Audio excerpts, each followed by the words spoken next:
Only a few stragglers were left. I had to cut them down pronto if I was going to stay on old Bob's trail.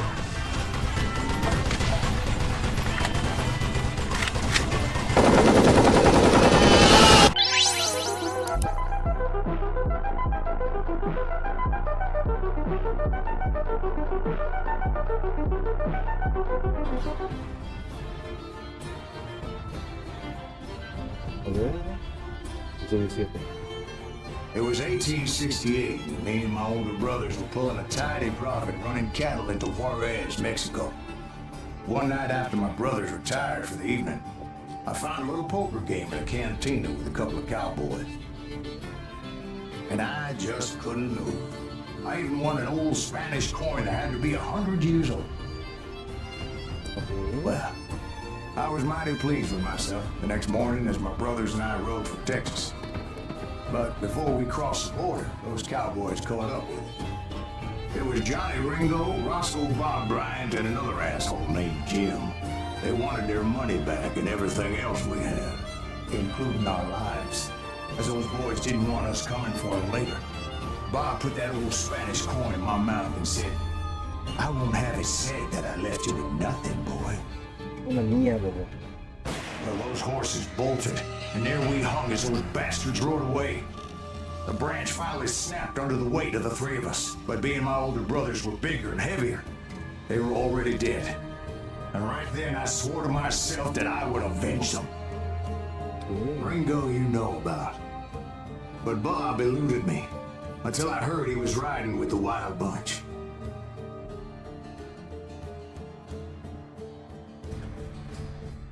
I've been on their trail for months, ever since they left their hideout in the Bighorn Mountains. Led by Butch Cassidy, they were a loose association of outlaws who robbed banks and trains from Colorado to Montana.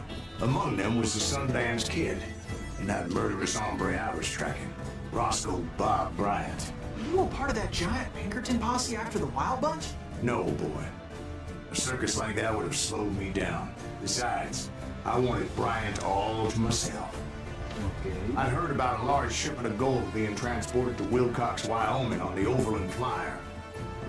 I figured the Wild Bunch would likely hit such a treasure, and by God, I figured right.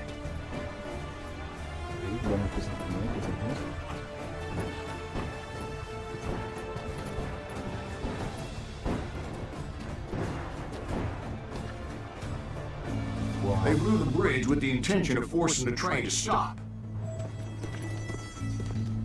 Well, I assumed the Wild Bunch was likely in the still intact part of the train high above, so I had no choice but to make my way up through the passenger cars dangling down. I was determined to make that sumbitch Bob pay for what he did to my brothers.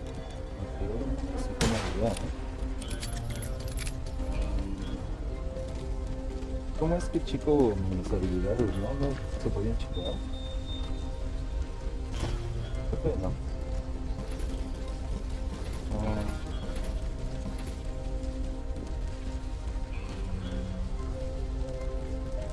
Había una opción de checar las habilidades, ¿no? Ah, qué malo.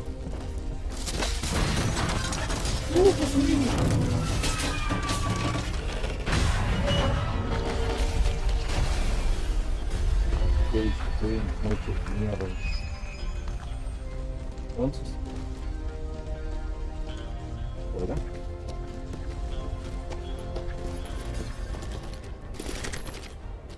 Uy, ¿qué es esto?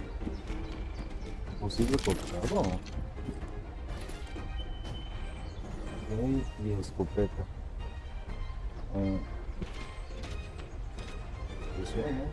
I found the device they used to blow the tracks, so I knew I was headed in the right direction. Ah, ok, no, es así. My ears are still ringing from blowing up that bridge. What'd you say? I can't hear a gun. Well, I made my way off unscathed and came upon a few members of the gang and had no choice but to dispatch them. From there, I had to negotiate an even more precarious route. This is the hot But first, I would need to get my ass out of there. Ok, se me olvida de usarlo. ¿Tú qué?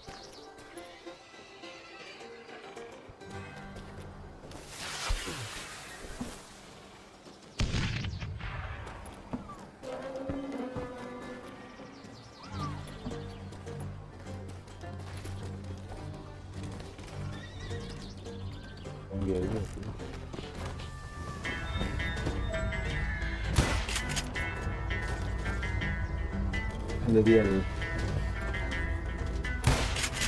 Ok, no. Vamos.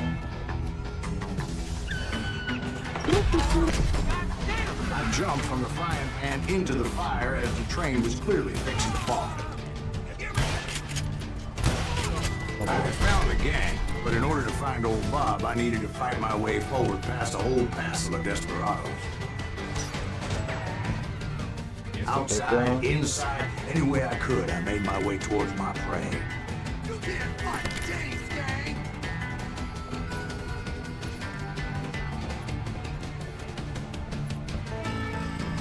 Shoot that stupid son of a bitch! No. Get out here! You don't want to mess with us!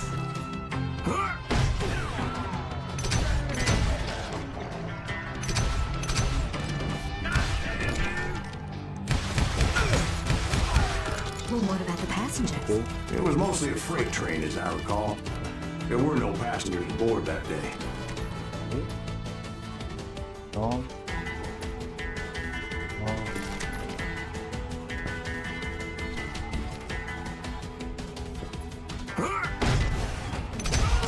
Oh, no.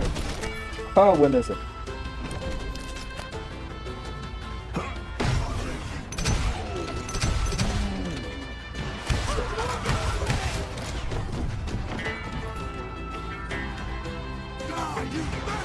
Mejor. Sí.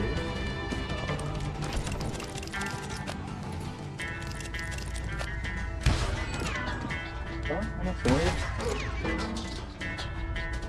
Oh.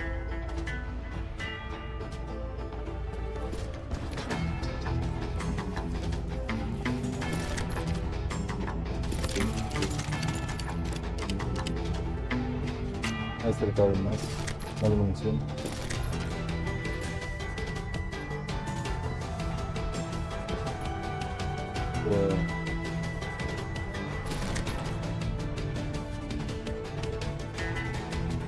¿Cómo es que hablamos acá?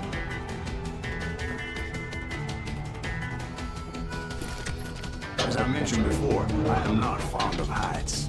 But I was too busy dodging bullets to worry about falling to my death. Odds were I was likely to die that day anyway. So I was determined to take down as many of those bastards as I could.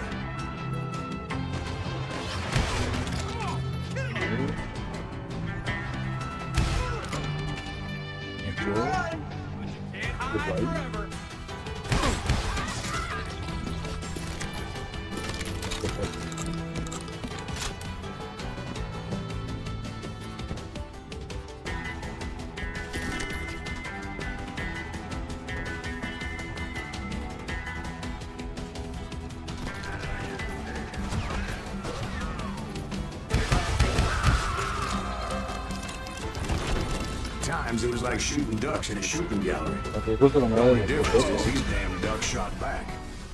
Uy, uy. Ay, qué chupiendo. Las puertas.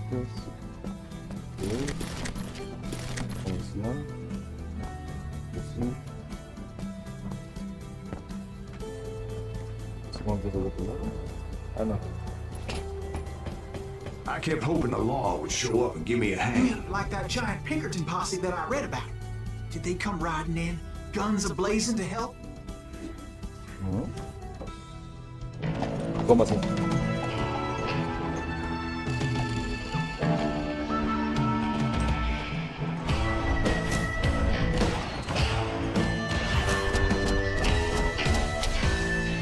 Ya cuadrilla. Ok.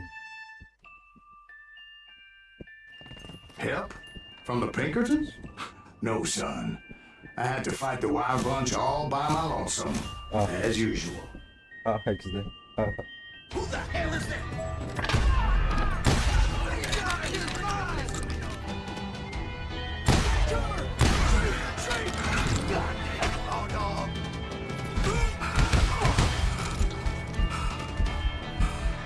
Te dije, justo ahorita que ahora la escopeta ya no estoy en lugar cerrado.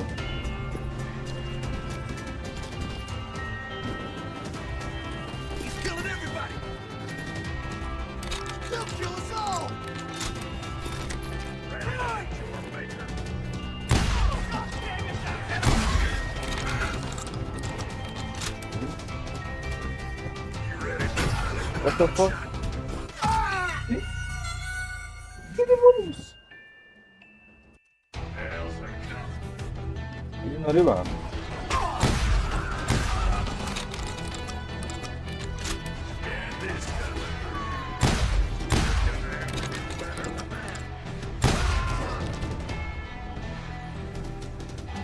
Hey. Ok, entonces no lo he visto.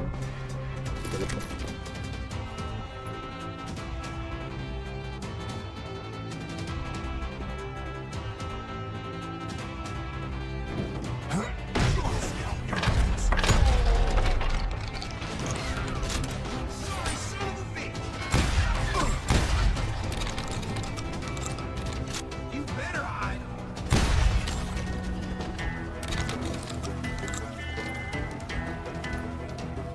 Y se van estos, ¿no?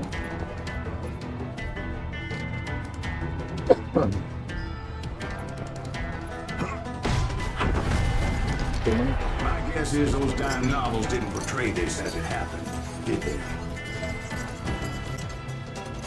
Only a few stragglers were left. I had to cut them down pronto if I was going to stay on old Bob's trail.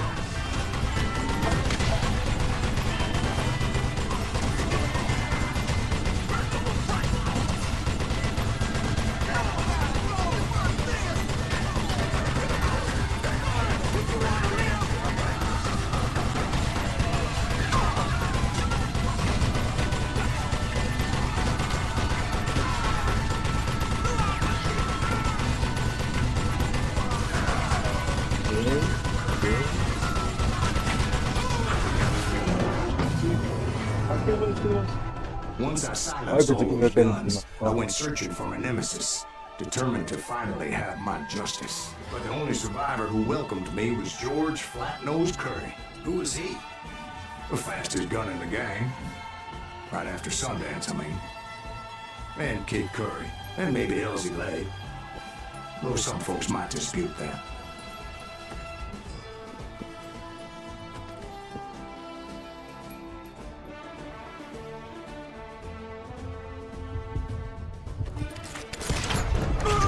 Mierda. Solo por un nanosegundo. Sí, de nuevo.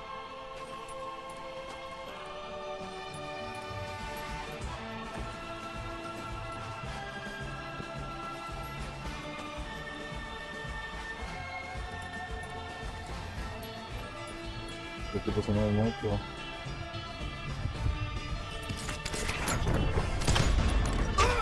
Mierda. Ah, espera. Estoy con la derecha, no pareció.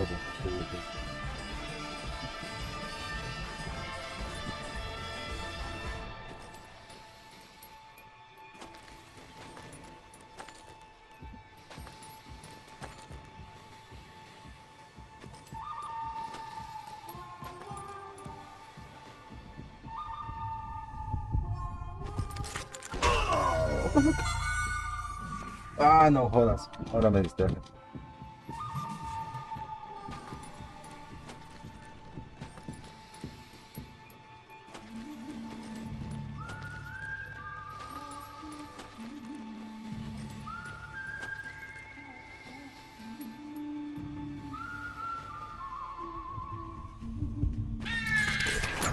No.